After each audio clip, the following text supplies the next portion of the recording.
Hi, John McCarty here with Odyssey Test Prep alongside Sarah, an LSAT expert. And today we're going to discuss a little bit about work-life balance.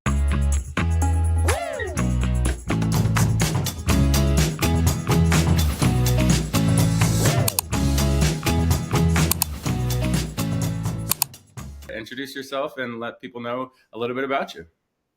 Hi, my name is Sarah. I went to Hillsdale College for undergrad, and now I'm studying law at University of Michigan. I prepared for the LSAT for probably like 2 years on and off, and ended up getting a 174. So Fantastic. Yeah, congratulations on the great yeah. score. So 2+ years studying for the LSAT, what did that look like? Was it like pretty consistent or were you coming in bursts? Yeah, it was definitely more in bursts. I would study very heavily in the summer, probably for 3 to 4 hours a day during non-school year times, a little bit during the school year as well, depending on what my schedule could accommodate. But I really found that the summer was just when I had the most free time. It was a lot easier to do that on top of internships and things rather than to be doing it on top of schoolwork. Gotcha. Gotcha. Were you trying to protect that GPA a little bit too with this strategy? Yes, yes, I was. Yeah. Okay. Fantastic. Well, yeah, tell me a little bit about your journey with the test and, like where did you start and what were some of the challenges you saw throughout the process? Yeah, definitely. So I actually have known that I wanted to go to law school for a very, very long time since I was in grade school. So I was very excited to get this process rolling and everything. So the Yeah. first summer after my freshman year, I started taking paralegal classes, but alongside that, I started doing like just very minimal LSAT kind of prep, just took a few tests just to see where I was at. I think I ended up getting like a 159 or something like that to begin with.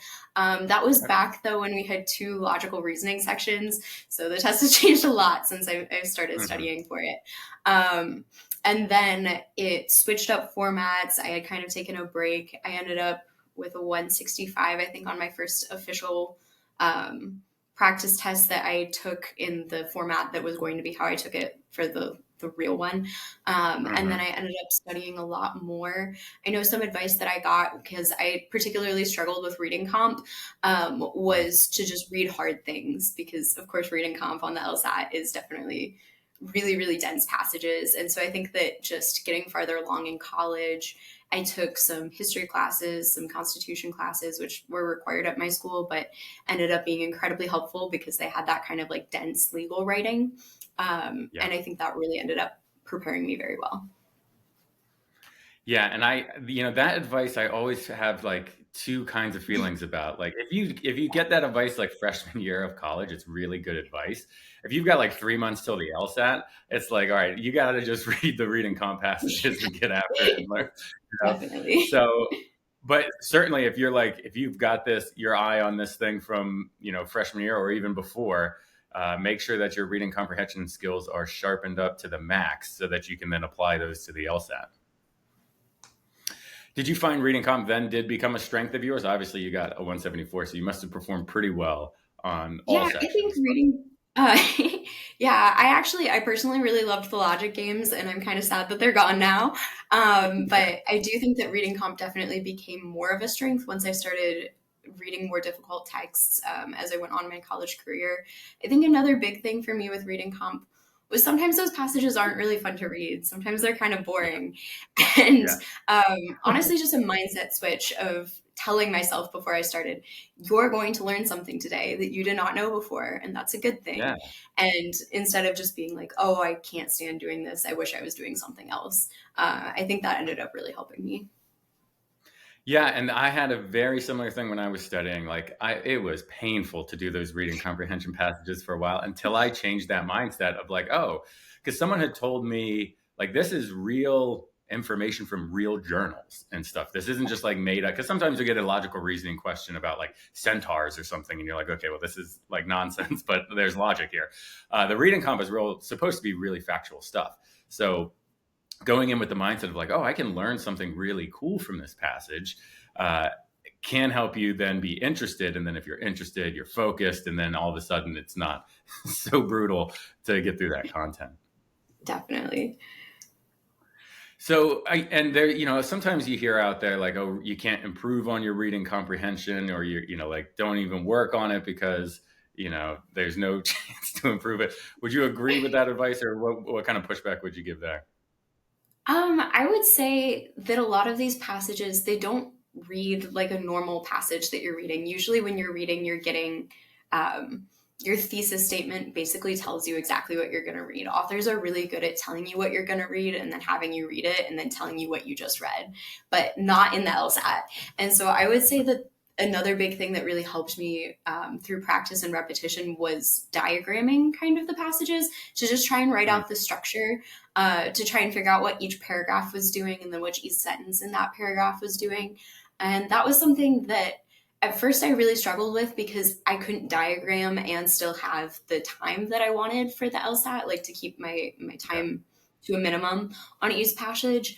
But I think I found that once I practiced that skill over and over again, it became more second nature. And so it didn't take up so much time. Yeah, and I would say that's very parallel to like diagramming on logical reasoning too, like formal Yes. Yeah. logic. When you get one of those, like at first it's a really clunky thing to use, and you're like, this is going to slow me down way too much. There's no way I can do this in time. But as you start to practice it and practice it, you get faster and faster and faster, and then your shorthand becomes a lot better, and like you can really Yeah. dial that thing in. I guess I will say for that too, that was also a bit of a mindset too for me, was I thought that I was taking notes on the passage for the longest time so that I would have something to reference that would then tell me the answer. You know how you take notes in class when you're reading a book or something like that as well. Like is very different from that though. It's more just this is a flag post for where you need to look rather than your information's ever going to be in your notes. And so I think that helped me too with the timing. Yeah, for sure. And I always think of putting in, yeah, just like markers in the passage, essentially, just enough to remind me what the thing is that I can go back and read. Because the LSAT is so precise that your notes are not going to have the level of detail required to answer many of the questions. So you're just kind of writing out useless stuff, whereas you could just be like, all right, here's where the exact thing that was said is, and you can go back and read that for all the little nuance and the one word, that's going to change it from right to wrong and all that stuff. Definitely. So I guess you're going through this long prep journey, and over the summers, you're having some internships, and you're also uh, studying for the LSAT. How did you balance those two things? What did the internships look like? When were you studying? How did you find balance there? So I think two of the internships that I did later on in my academic career, one I ended up interning with the probate office or sorry, the prosecutor's office. I did the probate office too, but that was during the school year in Macomb, and that was definitely, I mean, it did take up a lot of time, but I think that it ended up being incredibly beneficial when I went to write my essays. I don't think that up Hmm. until, college and whatever, I had too many like terribly interesting life stories. But then I ended up doing that and then also working. I was a mayoral fellow with the SBU of the Detroit Police Department. And so that ended up giving me a really good insight into law and how the system worked and everything. Um, for that, I will say those were very long drives to my internships both ways. And so I tried to use that time as like decompression time. That way I would get home and I'd be more ready to go for the LSAT Hmm. versus just, just driving like on autopilot. And then you get home and you're so exhausted still that it's hard to study. Um, I also would say that I would try to do more blocks of time. I know this doesn't work for everyone, but for me, if I had 4 hours, it was going to be a lot more useful to me to do, 2 4-hour sessions a week than to do a bunch of like 30-minute sessions throughout the days. Yeah. That just helped me better with focus, but I know some people don't want to focus for those extended periods of time. I never feel like it got too terribly overwhelming though. When I was doing my internships, I tried to make sure they were only like 3 or 4 days a week, never a 5 day a week internship, just so that I had an extra day on top of the weekend to be studying. Yeah. Yeah, and I do like the larger chunks of time, at least at some point in time in the week for studying. So when I was doing it, I had a 40-hour a week job, and then I was also doing 18 credit hours in school, and then I layered the LSAT on top of that. And so for me, I was doing like, I'd have like a 5 minute burst here and a 10 minute burst there, but then on the weekends I could get down and get into those 4 hour chunks that you start to realize some patterns and some things that in a multi-hour session that you may not realize in a 30-minute session or even a Yeah, 1 hour session. Um, definitely. yeah, I think that is good advice. Um, and then I guess for the internships, I'm sure there's a lot of people who are planning on going to law school and they want to build up that resume and some experience and get some exposure to these things. What was the process like getting those internships? Can you walk some people through like how you found them? What that process looked like.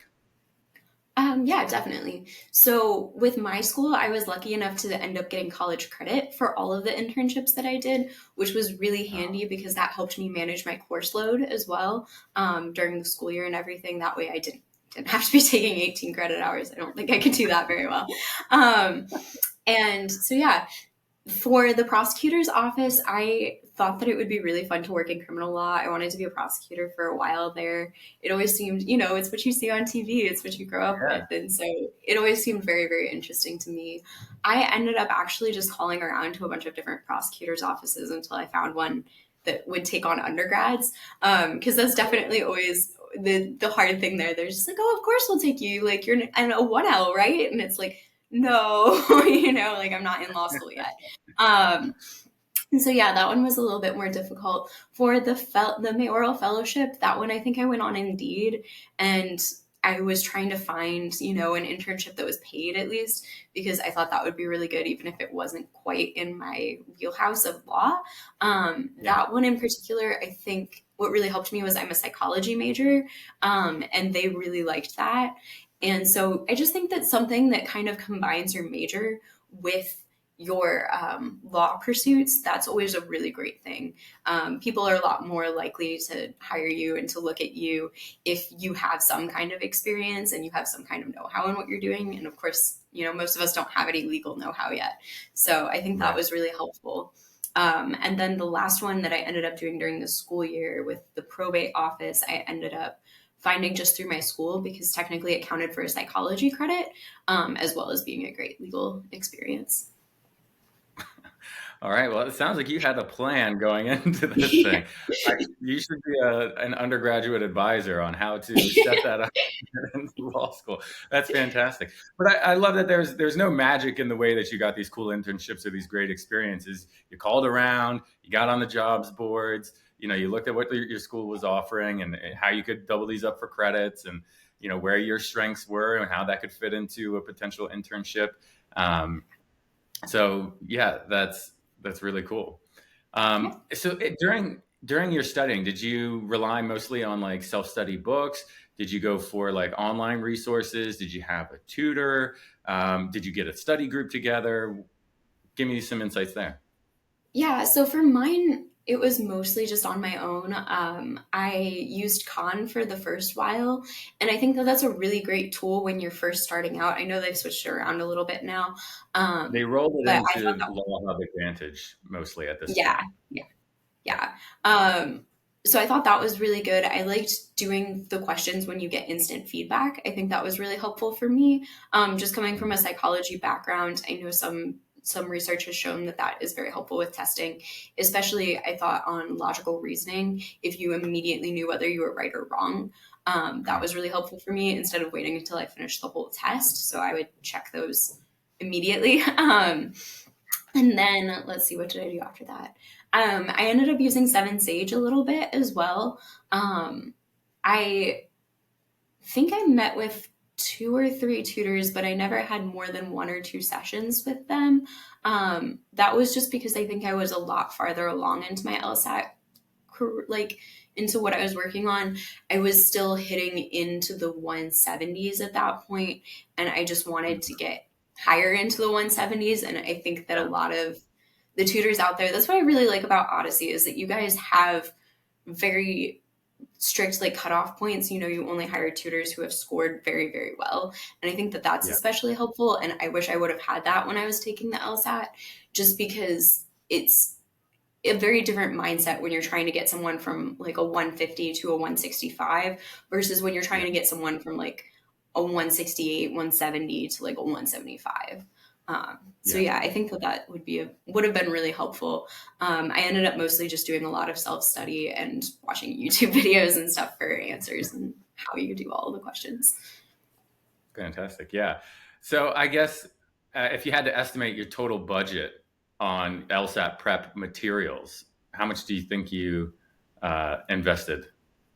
Oh, probably not that much. I think that the Seven Sage is like $50 or so a month, plus the like 99 or whatever to get all of the LSAT hub. I never ended up buying books. I think that could have been helpful for me too. I definitely am someone who likes my pencil and paper. But I also was taking it when there was still like no in-person testing for the first while, and that was very up in the air. So it was kind of good for me to, have to take it on the computer and everything like that. But yeah, probably not terribly much. I think that I ended up getting some tutoring sessions at one place, but I never used all of them. So I Hmm. don't know, maybe $100 a month, give or take. Yeah, that's pretty a pretty tight budget to get it done Yeah, with. And the reason I asked is just because I think there's probably a lot of people watching who are like looking for those free resources or those low cost resources or those areas where they can, like, all right, I can do $100 a month, yeah. and my prep was pretty cheap as well. I think I spent like $300 total on my Oh prep. yeah. um, when I was studying. So it can be done on these smaller budgets, and also now the LSAC fee waiver, and companies who offer discounts for LSAC fee waiver students, um, which we do as well. But I wanted to double back on one of the points that you made of like working with tutors who have uh, like high credentials and like who are very accomplished themselves. I always believe that like if you're looking to get to a certain point, and this doesn't have to be just LSAT tutoring, this could be anything, that you should really be taking advice from people who have done it, right? Yeah, So if you're looking to definitely. get to a 174 and your tutor got to a 167, that seems like an out of balance kind of match, right? Definitely. So for people out there who are looking for tutors, definitely be thinking, all right, I want someone who scored where I'm looking to score because they've gone down that path. They know how to do that. And sometimes you do have tutors though who have scored maybe a 171 and they've gotten a lot of students up into the 175s. That could be a reasonable choice Yeah, as well. definitely. Um, I but will yeah, say for that too, at least in my own personal LSAT journey with all of that, I had a lot of issues. I was one of the ones that took the LSAT online that completely crashed. And I know okay. that a lot of people had a lot of trouble redoing that and everything. So I was lucky enough to like end up getting a 174, but I had been scoring like 179s, 180s in practice tests pretty Mhm. consistently before that.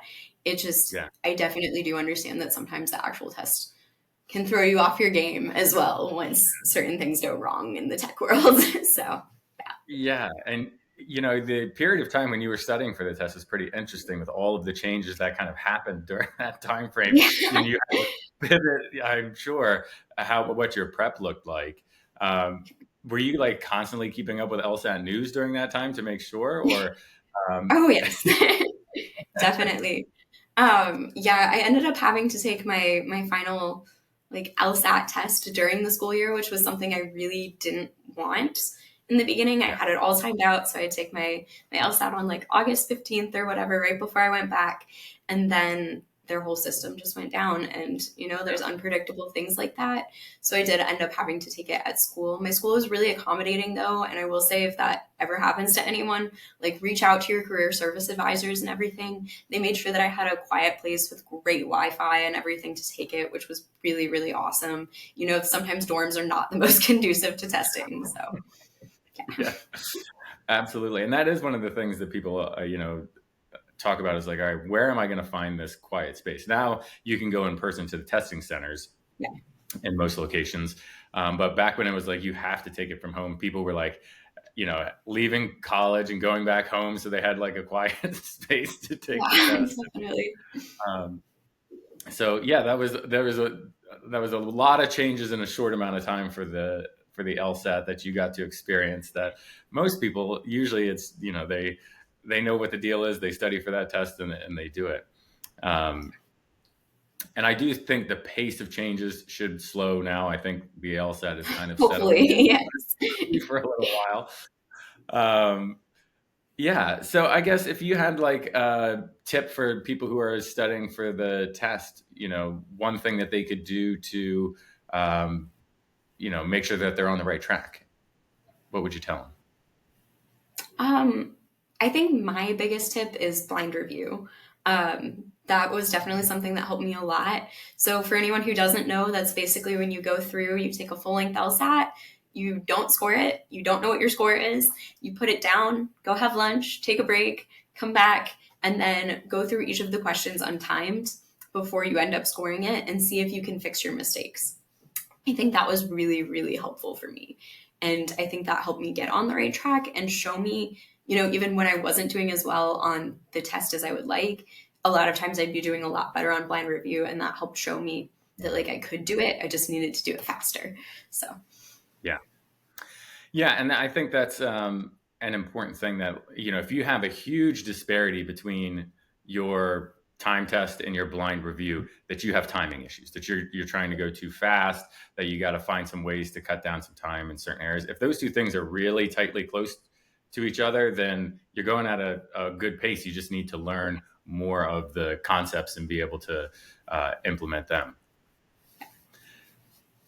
So yeah, blind review is definitely good, and I like that as like a contrast to like your immediate feedback idea from earlier. Like I want to know immediately if I got the question wrong, versus blind review is yeah. like you're hours and hours later uh, Yes. figuring out if that first round of testing, how you did there, and then how you did on the blind review. A little bit of both of those things seems to have worked pretty well for you.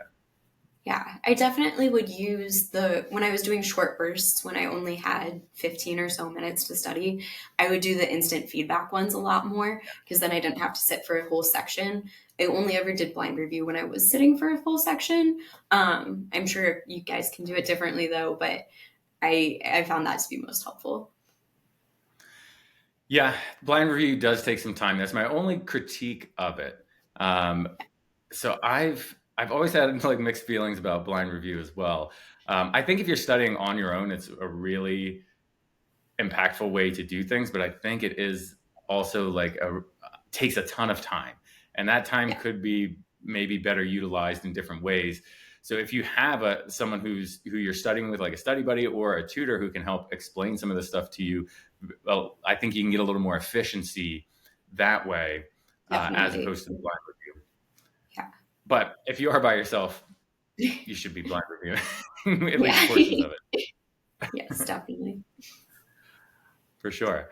And then, so one of the things that you mentioned as well, because I usually ask people what makes students successful, or like the students that you've worked with, what have you noticed like some of the traits that have made them successful? And you talked a lot about like in your own journey, just like mindset shifts that happened that like really unlocked different potential within yourself. You had the ability to go through these reading comps. You just didn't have the will to do it until you Yeah. had a mindset, right? Yes, And then, definitely. so then you start doing it. So, like, what do you think does make students, the successful students successful, and the ones who don't get as far as they want to go? Have you seen some commonalities? Yeah, I think I would say mostly that you're willing to put in the effort and the time.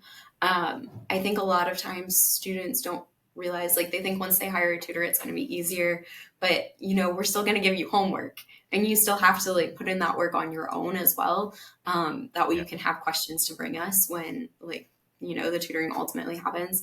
I think that the successful students are the ones who really put in the time and effort, who consistently are doing their homework, who are consistently doing their practice tests, who I had one student who journaled all of her answers, like all the wrong answers. And I think that was great because she Mhm. could come into our tutoring sessions really knowing like exactly what went wrong on each question for her. Um, and so And I think, also, you could review her journal and let her know, like, well, actually, I don't think that's what went wrong. I think what went yeah, wrong is maybe yeah, this other definitely. thing that you didn't see. So it's Yeah. great to get their thought process through, like why their reasoning as to why they got it wrong, because it's not always perfect, you Yeah, know. And adding a little bit in there can help. yeah, definitely. Yeah, I would say that I would definitely agree. And I think, obviously consistency is key, right? Especially if you have a fixed period of time. Um, and the students, even if they're not journaling, if they're just writing down in a separate notebook, like, all right, I did this test, these are the questions I missed, or I did this drilling set, and these are the questions that I missed, and they bring that in, and they're ready to review that at the beginning of a tutoring session. Those students tend to accelerate much faster because all of the things that they're doing incorrectly get corrected on the very next session. And then all of a sudden they get this huge boost of like, oh, okay, I see, I did this, I should do that. And they're implementing all these changes and they're adapting very quickly. Because really the whole name of the game is how fast can you adapt to what the LSAT wants from you? Because you're at like point A, you're trying to get to point B, and it's all about just like changing the way that you're doing particular things. So if you have a list of like, here are the things I got to change, and then you bring it to an expert, and they're like, all right, here's how we change them. I see that to be like a huge factor. Yeah, definitely. I think that that also makes your time in the tutoring session more effective because if you haven't done any practice problems, if you don't have any questions coming in, then we're going to have to spend time like letting you do the practice problems during the tutoring session.